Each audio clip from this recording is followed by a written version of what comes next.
올해 경기도 하반기와 인천광역시 의료기술직에 최종 합격한 합격생입니다. 칼슘과 칼륨도 구별하지도 못하는 진짜 완전 문과생이었는데 저는 시간이 조금이라도 투자해서 한 문제라도 더 맞추는 게 중요하다고 생각하기에 이론부터 하시고 기출 넘어가셨으면 좋겠습니다.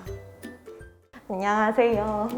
올해 경기도 하반기와 인천광역시 의료기술직에 최종 합격한 합격생입니다. 반갑습니다.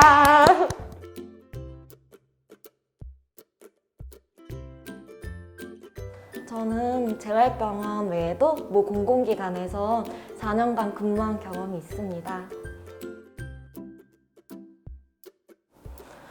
저는 주변에 보건직이나 의료기술직 합격생이 없었기 때문에 인터넷을 통해 모든 기술직 학원에 전화를 했고 그중 대방열림고시가 가장 사이트 맨 위에 있어서 제일 먼저 전화를 해서 알게 되었습니다.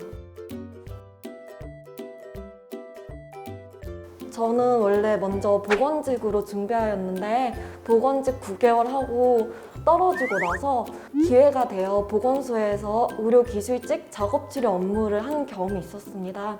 당시 근무하면서 매우 보람이 느꼈기에 TO가 매우 적은 작업치료여도 다시 도전하게 되었던 것 같습니다. 일단 병원에서 근무했을 때 주변 동료 선생님들이 임신하거나 결혼하면 이직하거나 관두는 경우가 되게 많았고 저는 당시에 근무하면서 보람은 많이 느꼈지만 향후 이 일을 계속할 수 있을지에 대해 많이 불안해서 공무원에 지원하게 되었던 것 같습니다.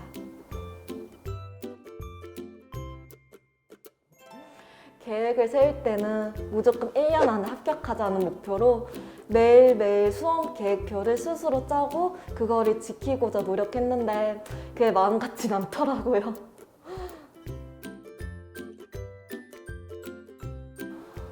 저는 계획대로 안 될 때는 없었던 것 같아요. 근데 제가 말하는 계획은 1년 안에 합격은 못했지만 매일매일 공부 계획은 다 지켰던 것 같아요.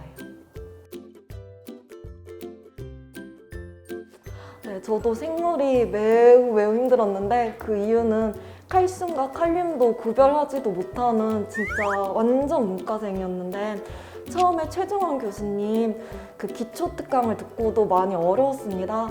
따라서 EBSI 고등학교 거랑 최정원 교수님 기초만 한 3번 들었고 향후 최공생 그리고 하이탑을 2번씩 이상 들었고 하이스코어는 정말 셀 수 없이 무제한으로 풀고 인강도 계속 들었던 것 같습니다. 그리고 실력을 더 쌓기 위해서 700제도 계속 풀었습니다.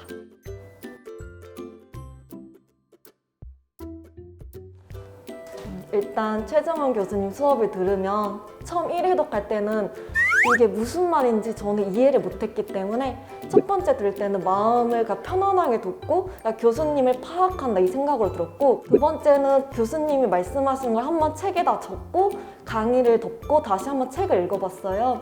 그러니까 그때서 이해가 되더라고요. 그리고 세 번째 들으면 그때부터는 그냥 책을 안 봐도 머릿속으로 이해가 많이 됐고 무엇보다 최정원 교수님은 카페에 바로 글을 남기면 24시간 이내 답변이 오기 때문에 몰랐던 부분은 그렇게 다 채웠던 것 같습니다.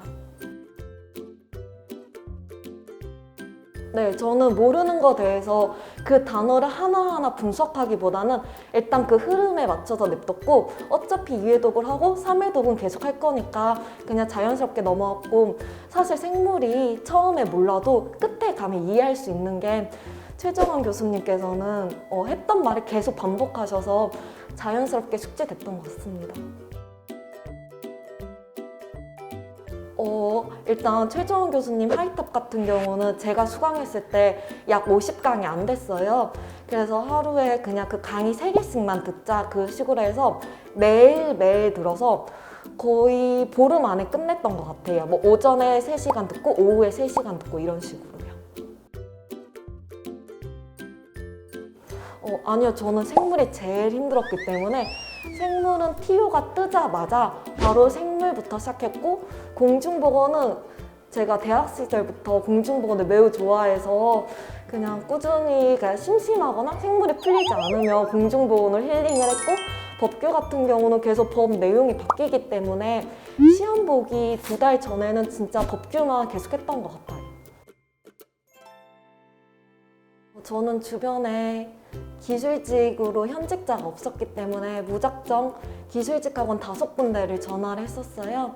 근데 어떤 학원은 뭐 무작정 등록부터 하거나 아니면 제 의사보다는 티오가 많은 데를 많이 추천해 주셨는데 대박 열린 고시는 그냥 제 선택에 느껴졌던 게 가장 신뢰감이 있었던 것 같아요. 50. 진짜 하루에 5번 정도 넘게 전화했어요. 그리고 또 계속 전화했던 것 같아요.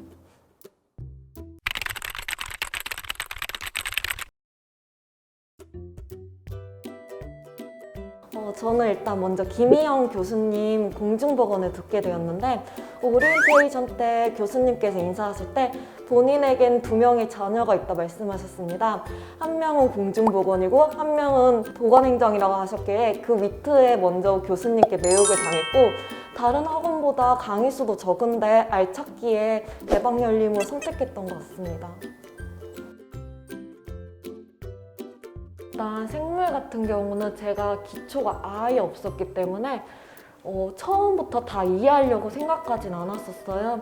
그냥 교수님이 하시는 말씀을 듣기만 했던 것 같았고 2회독 할 때부터 필기했고 3회독 할 때는 3회독 이상씩 인강만 이렇게 들었고 그 향후 인강이 끝나고 나서는 제가 백지노트라고 그 노트에 매일 필기를 했어요. 근데 뭐 학원 강의 보니까 벌써 뭐 최정원 교수님 그 노트가 나왔더라고요. 그래서 그런 거 보면 되게 좋을 것 같아요.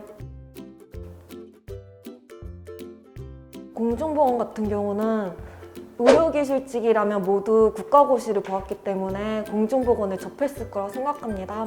저 또한 대학교 때 너무 재밌게 공부해서 뭐 공무원 공중보건 쉽겠지 이 생각으로 책을 폈는데 환경보건도 나오고 식품위생도 나오고 제가 생각하지도 못한 내용이 너무 많아서 힘들었지만 김희영 교수님은 본인이 직접 현직에 있었을 때 어떤 일을 했고 구체적으로 에피소드를 말씀하시면서 학생들의 호기심과 관심을 모두 이끌고 가셨고 교수님만의 그 판서 필기 팁이 있어요. 그 도표를 그려주시는데 그게 수업이 끝나면 머릿속으로 알아서 다 그려지더라고요. 그래서 그거랑 교수님의 두문자 따기, 특히 2급 감염병 진짜 교수님만의 팁이 있는데 저는 그게 너무 재밌었고 머리에 잘 남았던 것 같아요.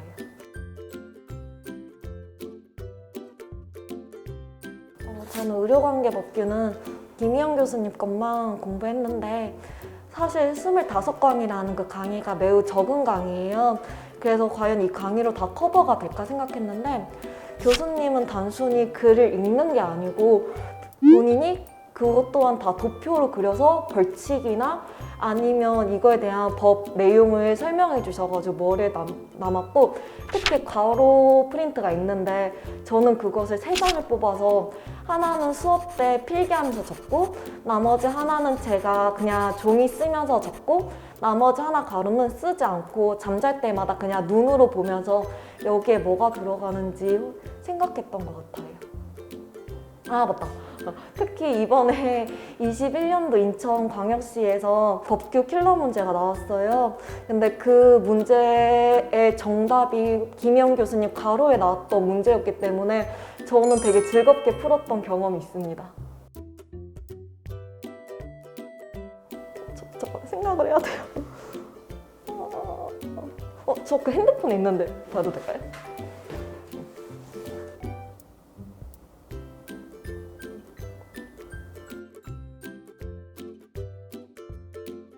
네, 사람들이 거의 그거를 모른다 했었어요. 그래가지고 이번에 문제가 쉬웠는데도 그 법규가 100점이 거의 안 나왔거든요.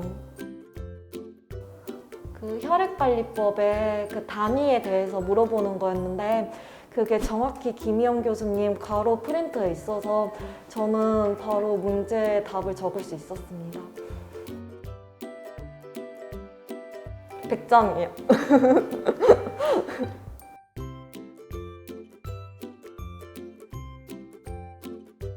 사실 공중보건이나 법규나 보건행정 같은 경우는 뭐 기출문제가 반복된다는 말이 있는데 그게 틀렸다라는 건 아니지만 문제가 100% 똑같이 나오진 않아요. 그게 조금씩 응용되거나 당락을 결정할 수 있을 정도로 단어를 조금씩 바꾸기 때문에 이론이 제일 중요하고, 이론의 개념이 정확히 잡혀야 응용하는 것도 쉽게 할 수 있기 때문에 대부분 수험생들이 시간이 없으면 기출문제부터 뭐 풀어본다고 하시지만, 저는 시간이 조금이라도 더 투자해서 한 문제라도 더 맞추는 게 중요하다고 생각하기에 이론부터 하시고 기출 넘어가셨으면 좋겠습니다. 저는 카톡이랑 SNS 전혀 아예 안 하고 핸드폰 자체를 스터디 카페 사문함에 넣고 정말 화장실 갈 때 줄 설 때만 핸드폰을 받고, 제가 사실 때문에 10시까지밖에 안 했었어요. 그 스터디 카페가 새벽 5시부터.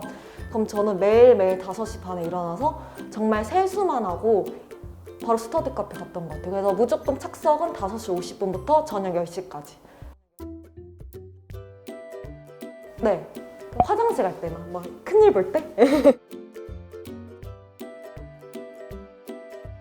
특히 진통 카페 저는 정말 애용하거든요. 저 VIP예요.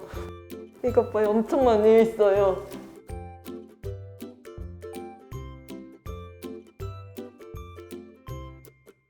근데 저는 단톡방이면 분명히 그 정보 외에도 친구 정보도 많기 때문에 핸드폰을 좀 멀리다가 그냥 카톡을 삭제했던 것 같아요. 삭제했어. 그리고 일단 진통 카페는 질문하면 3시간 안에 무조건 와요, 사필기정님이. 그래서 그것만 믿고 레퍼런스를 다 달아주니까 그게 또 좋았고, 공중보건도 전 이승훈 교수님 카페도 사용했는데 진짜 그분은 새벽 5시면 모든 걸 답변해줘요. 정말로요.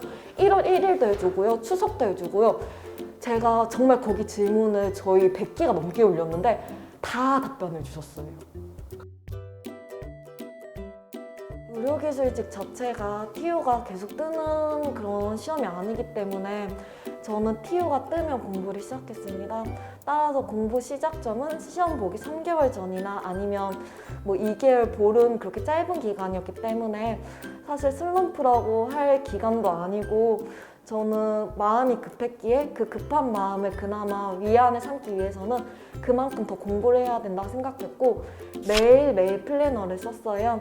당연히 공부하다 보면 놀고도 싶지만 향후 합격해서 더 마음 편하게 놀자라는 그런 식으로 합격 후에 하고 싶은 리스트를 쭉 적었던 것 같아요.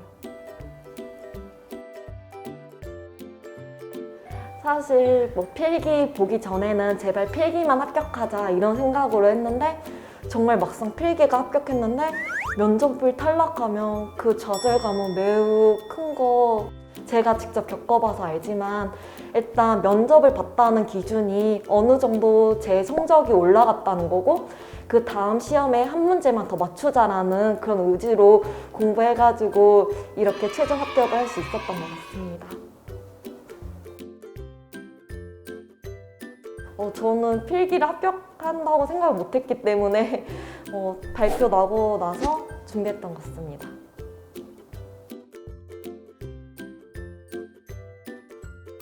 일반 공무원 학원, 면접 학원에 가면 일반 행정도 있고 이게 다양하게 많지만 따로 보건 쪽으로 많지가 않아요. 하지만 대박열림고시는 딱 간호, 보건, 의료기술직만을 위한 면접 자료가 정말 많았기 때문에 다른 책 안 사고 학원에서 주는 자료로만 충분히 커버가 가능했던 것 같습니다.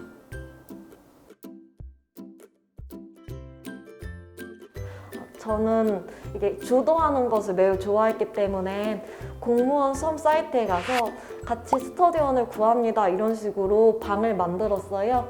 그래가지고 작년 인천 때도 8명이서 같이 했었고 올해 인천시에서도 3명, 그 다음에 경기도 하반기도 11명이랑 같이 하면서 제가 방장으로 활동했기 때문에 제가 더 많이 자료를 수집하고 그리고 스터디원분들께 더 다가가서 원활한 스터디를 할 수 있도록 준비를 많이 했고, 그 결과 면접에서 떨지 않고 말을 잘 했던 것 같습니다.